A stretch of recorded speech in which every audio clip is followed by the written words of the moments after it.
নমস্কার বন্ধুরা, আরশি রান্নাঘরে সবাইকে আবার একবার স্বাগত জানালাম। আজ আমি মিক্সড ডাল বানালাম।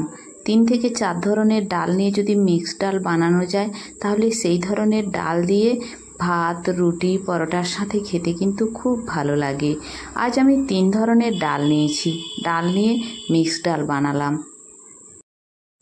মিক্সড ডাল বানানো খুব সহজ এবং সাধারণ ব্যাপার। এই ডাল প্রোটিনে পরিপূর্ণ থাকে, তাই ভাত, রুটি, পরোটার সঙ্গে খাওয়া যায় এবং শরীরে প্রোটিনের ঘাটতিও মিটে যায়। এই মিক্সড ডাল বানানোর জন্য এখানে আমি 3 ধরনের ডাল নিয়েছি। মটর ডাল নিয়েছি, ছোলার ডাল নিয়েছি এবং মসুর ডাল নিয়েছি। সারা রাত জলে ভিজিয়ে রেখেছিলাম। আর কিছু মশলা নিয়েছি, হলুদ, লঙ্কা গুঁড়ো, লবণ এবং আরও কিছু মশলা নিয়েছি। যাই হোক, সারা রাত ধরে ভিজিয়ে রেখেছিলাম। সেগুলো একটা প্রেসার কুকারে সমস্ত ডাল একসাথে দিয়ে এখানে আমি ½ লিটার মতো জল দিয়ে দিলাম। আপনারা চাইলে ডালের সংখ্যা আরও বাড়িয়ে নিতে পারেন। মুগ ডাল, অড়হর ডাল কিংবা অন্যান্য যে কোনো ডালও নিয়ে নিতে পারেন। প্রেসার কুকারে এছাড়া মশলা হিসাবে দিয়ে দিচ্ছি ½ চামচ হলুদের গুঁড়ো এবং ½ চা চামচ কাশ্মীরি লঙ্কার গুঁড়ো এবং স্বাদ মতো লবণ দিয়ে দিলাম। প্রেসার কুকারের ঢাকনা লাগিয়ে রান্না করে নেব পরপর 3টে সিটি পড়া পর্যন্ত। তারপর রেখে দেব 15 মিনিটের জন্য। 15 মিনিট পর ফিরে এসে ঢাকনা খুললাম। প্রেসার কুকারের মধ্যে আর বাষ্প নেই, ঢাকনা খুলে দিলাম।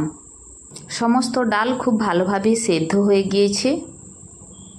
এরপর ডাল সাঁতলে নিতে হবে। তার জন্য ওভেন থেকে প্রেসার কুকার নামিয়ে একটা ফ্রাইং প্যান বসিয়ে দিয়েছি। তাতে দিয়ে দিচ্ছি 1 চা চামচ সর্ষের তেল এবং ফোড়ন হিসাবে দিয়ে দিচ্ছি 2টো গোটা কাশ্মীরি লঙ্কা, ½ চা চামচ রাই সর্ষে এবং ½ চা চামচ গোটা জিরে, একটা তেজপাতা ছিঁড়ে দিলাম। ফোড়ন ভালোভাবে ফুটে উঠলে সেদ্ধ ডাল ঢেলে দিলাম। ফ্রাইং প্যানে পুরো ডাল ধরবে না, তাই ফ্রাইং প্যানের ডাল আবার প্রেসার কুকারে দিয়ে ভালোভাবে ফুটিয়ে নিচ্ছি। আপনাদের পছন্দ অনুযায়ী ডালের ঘনত্ব রেখে দেবেন। যদি গাঢ় করতে চান তাহলে ঝোলটা কিছুটা শুকিয়ে দেবেন জাল দিয়ে। মটর ডাল এবং ছোলার ডাল গোটা রয়েছে, তাই একটা হাতা দিয়ে ভালোভাবে থেতো করে দিলাম। এতে ডালের গাঢ়ত্ব অনেকটাই গাঢ় হয়ে যাবে, খেতেও ভালো লাগবে। ভাতের সাথে, রুটির সাথে কিংবা পরোটার সাথে খেতে কিন্তু খুব ভালো লাগে। আমার এই মিক্সড ডাল বানানোর রেসিপি আপনাদের কেমন লাগলো কমেন্ট করে অবশ্যই জানাবেন। ভালো লাগলে লাইক করতে ভুলবেন না আর আমার চ্যানেল সাবস্ক্রাইব করার অনুরোধ রইল।